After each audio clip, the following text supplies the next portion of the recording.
అందుకని వీటి సంగతి వదిలేయండి. ఈ బర్డ్ ఫ్లూలు, ఈ వైరస్లు కోడి పుట్టినప్పటి నుంచి ఉన్నాయే, వాళ్ళ కొత్తగా వచ్చినవి కాదు నాకు తెలిసి.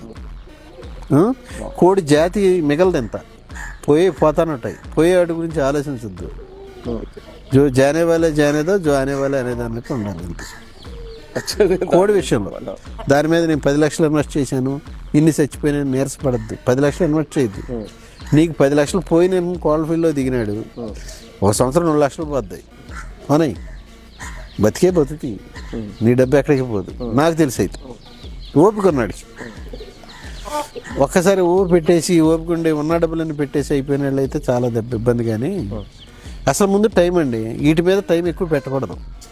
మార్నింగ్ 1 అవర్, ఈవినింగ్ 1 అవర్ ఇటు చూసుకుంటాం. అదే జీవితం అయితే ఉండకూడదు.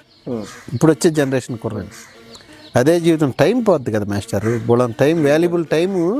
వీడు బాగా ఎర్న్ చేసి సంపాదించే టైము ఈ కోడి పెంచడంలో అయిపోతే వీడు దీంట్లో వచ్చేదంతా చచ్చేదంతా. దీని మీద సంపాదిద్దాం అనుకున్నాడు మాత్రం వేస్ట్ పని. కాకపోతే ఏంటంటే అట్లా ప్రాక్టికల్గా సైడ్